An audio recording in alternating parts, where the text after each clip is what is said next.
जय हिंद साथियों, स्वागत है आपका self study classes Vishwamit Jain YouTube channel में। दोस्तों, हिंदी साहित्य में बहुत बढ़िया फनी ट्रिक लेकर के आया हूं और कुछ ऐसी रचनाएं आपको याद करवाने वाला हूं जो आपके पेपर में पूछी ही जाती हैं, बहुत ही इंपॉर्टेंट है। तो पूरा वीडियो अवश्य देखें। और इसके पहले बहुत सारे funny video, tricky video upload हो चुके हैं, उनको आपको ज़रूर देखना है। दोस्तों, जो भी हमारे नए साथी हैं वो चैनल को सब्सक्राइब कर लेना, वीडियो को लाइक और शेयर करना है। सिर्फ आपको पूरा वीडियो देखना है, कुछ भी याद नहीं करना। जितना भी मैं पढ़ाऊंगा पूरा आपको याद हो जाएगा, ठीक है। तो स्टार्ट करते हैं दोस्तों आज का ये वीडियो। आज के वीडियो में सबसे पहले हम आपसे टेस्ट लेंगे और उसके बाद आपको ट्रिक से याद भी करवाएंगे, ठीक है। तो डबल चीज़ें आपको हो रही हैं, टेस्ट भी हो रहा है, ट्रिक भी मिल रही है दोस्तों, और स्पेशल वीडियो होने वाला है, स्पेशल सेशन होने वाला है। चलिए, फर्स्ट प्रश्न अपना हिंदी की प्रथम आत्मकथा है। दोस्तों, कई बार क्वेश्चन पूछा जा चुका है अभी तक, और आपको बताना है कि हिंदी की प्रथम आत्मकथा कौन सी है। अच्छा, एक बात बताना दोस्तों, जब व्यक्ति अपनी आत्मकथा लिखता है तो आत्मकथा और प्रथम आत्मकथा तो क्या रह जाती है? अर्ध रह जाती है, अर्ध। आप बोलते हो सर मेरा प्रथम प्रयास था, अधूरा रह गया, लेकिन अगले प्रयास में मैं निकल जाऊंगा। तो प्रथम प्रयास था, आधा रह गया, अधूरा रह गया, यानी कि अर्ध कथानक है बनारसी दास जैन की, है ना। याद रख लेना, हिंदी की प्रथम आत्मकथा है, यानी कि जो आपका उत्तर हो जाएगा वो क्या हो जाएगा? अर्ध कथानक। आ नंबर आपका बिल्कुल सही हो जाएगा, ठीक है। प्रथम आत्मकथा आधी रह गई, अर्ध रह गई, तो अर्ध कथानक, ठीक है। पंक्तिहीन आत्मकथा किसकी है दोस्तों?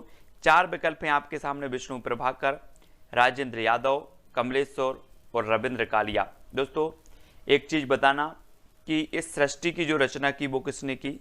विष्णु जी ने, ठीक है। और विष्णु जी ने पक्षियों को पंख दिए, लेकिन इंसानों को पंख नहीं दिए। विष्णु जी ने कहा कि अगर इंसानों को पंख दे दिए होते तो ये तो फिर क्या आसमान में उड़ते हैं ना, इसलिए क्या किया विष्णु जी ने? पंखहीन बना दिया। बोले पंख नहीं देंगे, तो पंखहीन बना दिया किसने? विष्णु जी ने। इसलिए पंखहीन जो आत्मकथा होगी वो किसकी होगी? विष्णु प्रभाकर। विष्णु प्रभाकर, यानी कि जो आपका विकल्प नंबर आ है वो क्या हो जाएगा? बिल्कुल सही हो जाएगा। अब कभी पूछा जाएगा बोले पंखहीन, हाँ कहीं बोले इंसानों को पंखहीन बना दिया विष्णु जी ने, है ना। सृष्टि के रचयिता हैं, तो आ नंबर आपका बिल्कुल सही हो जाएगा। अगला बताना है, बूंद बावड़ी किसकी आत्मकथा है दोस्तों? बूंद बूंद बावड़ी, है ना। जब आप किसी चीज के लिए आपकी लगन होती है, किसी चीज के लिए आपकी धुन होती है, तो आपकी बूंद बूंद बावड़ी हो जाती है। ऐसा ही दोस्तों, किसी का नाम है पद्मा, है ना, और पद्मा के बारे में सच है कि पद्मा सच में बावड़ी है। पद्मा सच में बावड़ी है, तो पद्मा सचदेवा की जो आत्मकथा होगी वो कौन सी होगी? बूंद बावड़ी। कौन सी होगी? बूंद बावड़ी। अब मैं कभी भी आपसे पूछूंगा बूंद बावड़ी आत्मकथा किसकी है, तो आप बोलोगे पद्मा सच में बावड़ी है। क्या बोलोगे? पद्मा सच में बावड़ी है, ठीक है। तो पद्मा सचदेवा की आत्मकथा का नाम क्या है? बूंद बावड़ी। आ नंबर आपका बिल्कुल सही हो जाएगा। अगला देखते हैं दोस्तों, लगता नहीं है दिल मेरा। तो आपने देखा होगा कि जब श्री कृष्ण जी चले गए तो गोपियों ने कहा कि उद्धव लगता नहीं है दिल मेरा, है ना। किसने कहा? गोपियों ने। कौन चले गए थे? श्री कृष्ण चले गए थे। कृष्ण चले गए तो कृष्णा अग्निहोत्री, है ना। लगता नहीं है दिल मेरा, कृष्णा अग्निहोत्री, यानी कि कृष्ण चले गए तो कृष्णा अग्निहोत्री, और इनके बिना लगता नहीं है दिल मेरा। तो लगता नहीं है दिल मेरा कभी भी पूछा जाएगा, बोले लगता नहीं है दिल मेरा आत्मकथा के लेखक कौन है, लेखिका कौन है, तो बता देना कि कृष्ण के बिना लगता नहीं है दिल मेरा, यानी कि कृष्णा अग्निहोत्री। सा नंबर आपका बिल्कुल सही हो जाएगा, ठीक है। अगला है दोस्तों, जो कहा नहीं गया आत्मकथा है, तो ये किसकी है? जो कहा नहीं गया। दोस्तों, कुसुम नाम की कोई लड़की है और उसे अपनी कोई मन की बात कहनी है, लेकिन उससे कहा नहीं गया। क्या नहीं कहा गया? कहा नहीं गया। या फिर ऐसे करते हैं दोस्तों कि कुछ लोग क्या होते हैं, अपनी बात नहीं कह पाते सामने, तो वो क्या करते हैं? कुसुम दे देते हैं। कुसुम, है ना, कुसुम यानी कि फूल, फूल दे देते हैं। बोले जो कुछ कहा नहीं गया वो फूल से कह देंगे, है ना। तो जो कहा नहीं गया कुसुम अंचल, जैसा भी आपको याद रखना है, ठीक है। कुसुम अंचल, डी नंबर आपका बिल्कुल सही होगा। जो कहानी गया कुसुम अंचल, वो कुसुम से कह दिया। ठीक है, तो डी नंबर आपका बिल्कुल सही हो जाएगा। अगला है दोस्तों, एक कहानी यह भी, आत्मकथा किसकी है? एक कहानी यह भी। दोस्तों आपको पता है कि बहुत ही बढ़िया आत्मकथा है, और एक कहानी यह भी, कहीं भंडारा चल रहा था और वहाँ पर लड़ाई हो गई, तो सब ने बोला कि लो एक कहानी यह भी बन गई, एक कहानी यह भी बन गई, काय में? भंडारे में। तो एक कहानी यह भी भंडारे में, यानी कि मन्नू भंडारी, है ना। मन्नू भंडारी की ये रचना है। आपका बंटी भी एक रचना है इनकी, लेकिन ये आत्मकथा है इनकी, एक कहानी यह भी मन्नू भंडारी, भंडारे में एक कहानी यह भी। ठीक है, तो 7 नंबर आपका बिल्कुल सही हो जाएगा। मेरी जीवन यात्रा आत्मकथा है, तो किसकी है दोस्तों? 4 विकल्प हैं, विकल्प अनुसार उत्तर बताना है, क्योंकि ये 2 लोगों की आत्मकथा है इसी नाम से, मेरी जीवन यात्रा। एक राहुल सांकृत्यायन जी की है ना, और दूसरी है जानकी देवी बजाज। लेकिन मेरी जीवन यात्रा कौन सी गाड़ी से करना है हमें? बजाज गाड़ी से करना है, बजाज, है ना। ये बजाज की गाड़ी दिख रही है यहाँ पर, बजाज गाड़ी से मेरी जीवन यात्रा शुरू करनी है, बजाज से करनी है, तो जानकी देवी बजाज और मेरी जीवन यात्रा, यानी कि आपका उत्तर क्या होगा? विकल्प नंबर बी। ठीक है, बी नंबर आपका बिल्कुल सही हो जाएगा। अब कभी भी आएगा जानकी देवी बजाज की जो आत्मकथा का नाम है वो क्या है, तो आप बोलोगे कि मैंने बजाज गाड़ी से मेरी जीवन यात्रा प्रारंभ की थी, बजाज से। ठीक है, ऐसे भी याद रखेंगे। दोस्तों तिरस्कृत आत्मकथा किसकी है? तिरस्कृत अपन बोलते हैं, क्या बोलते हैं कभी कभी जब अपन बहुत सारा काम कर लेते हैं यार, अपन बोलते मैं तो त्रस्त हो गया इस काम से, ऐसे बोलते ना। ऐसे ही सूरज आपको रोज प्रकाश दे रहा है, रोज आपको धूप दे रहा है, सूरज भी कभी बोल देगा यार मैं तो त्रस्त हो गया हूँ, धूप दे करके, प्रकाश दे करके क्या हो गया हूँ? त्रस्त हो गया हूँ। कौन बोल रहा है? सूरज बोल रहा है। तो सूरजपाल चौहान, तिरस्कृत ये जो आत्मकथा है वो किसकी होगी? सूरजपाल चौहान की, क्योंकि जो सूरज है वो क्या हो गया है? त्रस्त हो गया है ना, त्रस्त हो गया है। तो इस प्रकार से तिरस्कृत आत्मकथा सूरजपाल चौहान की होगी। आ नंबर आपका बिल्कुल सही होगा। लौटाओ धार संस्मरण है, तो किसका है? लौटाओ धार। दोस्तों आपको पता है, यहाँ चित्र में देखो, ये किसकी धार है? दूध की धार है। अब दूध की धार एक बार निकल जाए तो लौट के आएगी क्या? बोले लौटाओ धार, काई की? दूध की। तो दूधनाथ सिंह, है ना।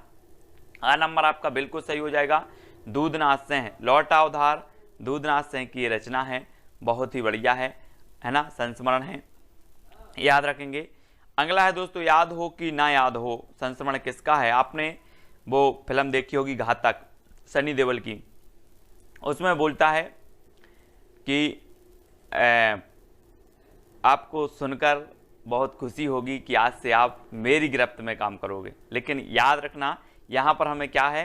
याद, काशीनाथ, याद हो कि ना याद हो, आज से तुम मेरी गिरफ्त में काम करोगे। याद हो कि ना याद हो, किससे बोला है? काशीनाथ, काशीनाथ। इसमें सनी देओल का नाम क्या रहता है? काशीनाथ। और काशीनाथ याद रख लेना है, याद हो कि ना याद हो, आज से तुम मेरी गिरफ्त में काम करोगे, है ना।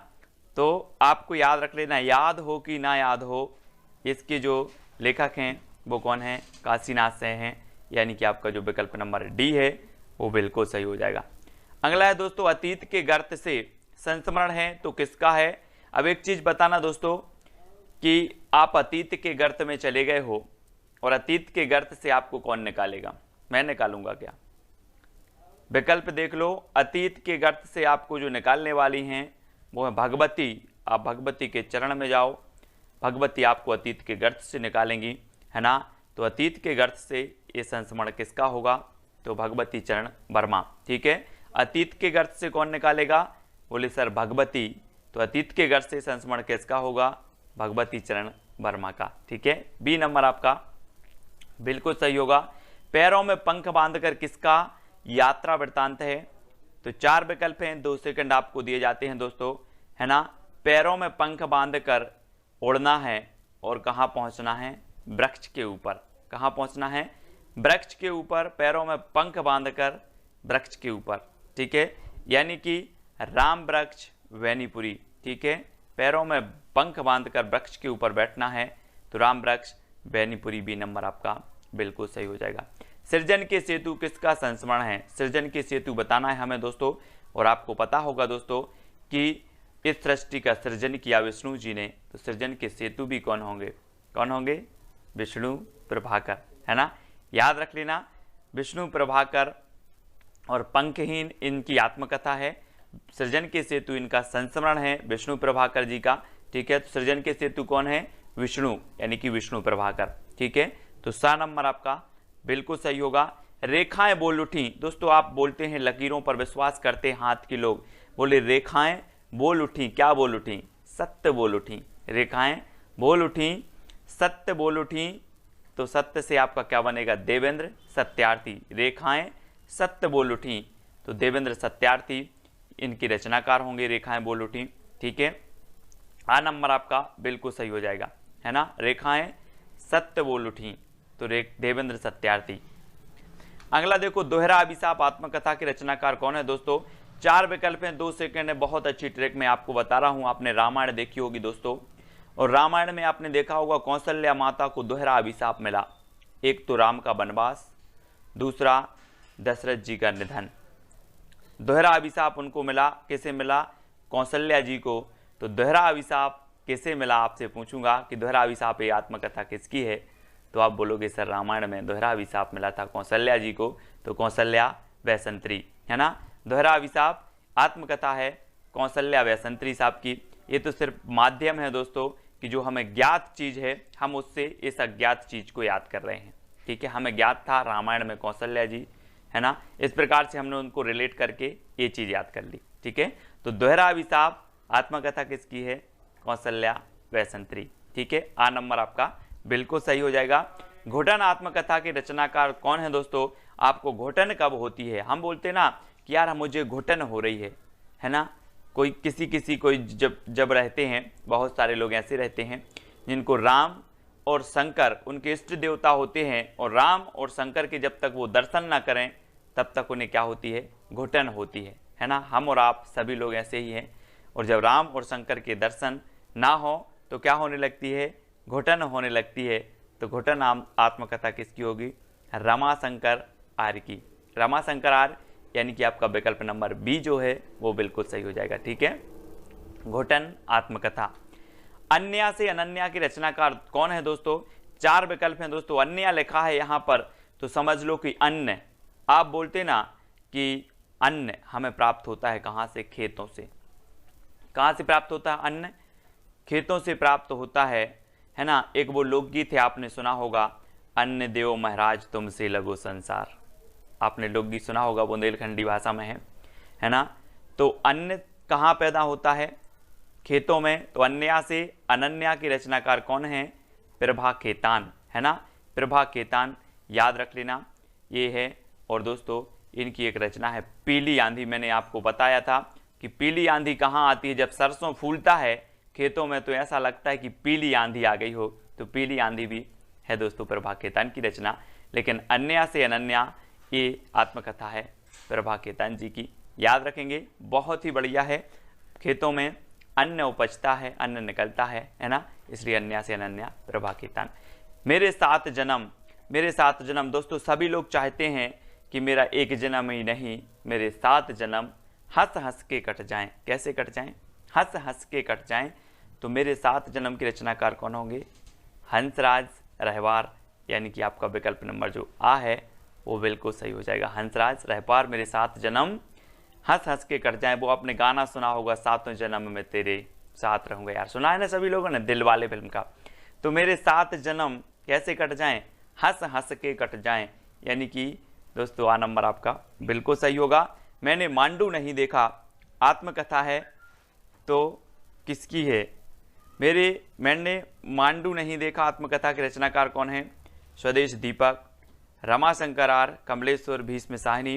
तो दोस्तों एक चीज बताना, मांडू कहाँ है? विदेश में कि स्वदेश में? कहाँ है मांडू? और दोस्तों मांडू है कहाँ पर? स्वदेश में। तो मैंने मांडू नहीं देखा, ये आत्मकथा किसकी होगी? किसकी होगी? स्वदेश में है, तो स्वदेश दीपक, यानी कि जो आपका आ नंबर है वो बिल्कुल सही हो जाएगा, स्वदेश दीपक, ठीक है। आ नंबर। मांडू कहाँ है? स्वदेश में, तो स्वदेश दीपक। आ नंबर है गालिब छूटी शराब के रचनाकार कौन है दोस्तों, है ना, जिसने शराब छोड़ दी हो और वो बोले कि मैं शराब छोड़ दी है तो लोग उस पर नज़र रखने लिए लगते हैं। एक बार क्या हुआ, ऐसे ही गालिब छूटी शराब और छोड़ दी शराब, लेकिन वो शराब लेके आ रहे थे, बोले का लिया, का लिया, बोले शराब लिया, तो गालिब छूटी नहीं शराब, गालिब छूटी नहीं शराब, बोला गालिब छूटी नहीं शराब, है ना, का लिया शराब लिया। ठीक है, तो ऐसे याद रखेंगे, गालिब छूटी नहीं शराब, ये रविंद्र कालिया जी की है। आ नंबर आपका बिल्कुल सही हो जाएगा। ठीक है, इसमें से दोस्तों बहुत सारी ट्रिक हमने देखी, बहुत सारी चीजें याद करने का प्रयास किया अलग अलग प्रकार से। आपको कौन सी ट्रिक सबसे अच्छी लगी कमेंट के माध्यम से आपको बताना है। और दोस्तों एक चैलेंज प्रश्न है आपका कि अपनी खबर किसकी आत्मकथा है, ये आपको बताना है कमेंट के माध्यम से। हर वो बंदा बताएगा जिसने वीडियो देखा है। ठीक है, अपनी खबर किसकी आत्मकथा है, बहुत सारी रचनाएं आत्मकथाएं संस्मरण याद किए हमने। वीडियो कैसा लगा कमेंट के माध्यम से सभी लोग बताएंगे, वीडियो को शेयर करेंगे और साथ ही दोस्तों अपनी खबर किसकी आत्मकथा है वो आपको कमेंट में लिखना है ना। और बाकी ये 4 ऑप्शन हैं, इनकी अगर आपको आत्मकथा रचना कितना आप इनके बारे में जानते हो, 4 विकल्प में से आपको चारों विकल्प के जवाब देना है। इनके बारे में क्या क्या जानते हो, कोई खास रचना है, कोई अच्छी चीज़ है, वो आप बताएंगे। ठीक है, तो याद रख लेना, कल हमने याद किया था दोस्तों कि जो है बालकृष्ण भट्ट की जो एक इन्होंने संपादन किया था पत्र का हिंदी प्रदीप, उसको हमने याद कर दिया था कि प्रदीप के बाल भट्टा से भरत गए। क्या किया था, प्रदीप के बाल भट्टा से भरत गए, तो हिंदी प्रदीप से हिंदी प्रदीप और बाल से बालकृष्ण भट्ट, है ना, ऐसे याद कर लिया था दोस्तों। तो इसी प्रकार से जुड़े रहें, वीडियो को लाइक करें, शेयर करें, बहुत सारी ऐसी ट्रिक आएंगी हिंदी साहित्य की, हर एक चीज़ आपको याद हो जाएगी। बने रहें, ये 18वां वीडियो था दोस्तों, और इसके पहले 17 वीडियो ऐसे ही और बहुत अच्छी अच्छी फनी ट्रिक से मैंने आपको याद करवाए हैं। ठीक है, जो भी साथी अभी तक व्हाट्सएप ग्रुप से नहीं जुड़े हैं वो 9098609291 609291 इस पर SMS करें और उनको तुरंत व्हाट्सएप ग्रुप की लिंक मिलेगी। साथ ही टेलीग्राम ग्रुप से भी आपको जुड़ना है, वीडियो को लाइक करके शेयर अवश्य करना है दोस्तों। आज के वीडियो के लिए बस इतना ही। जय हिंद।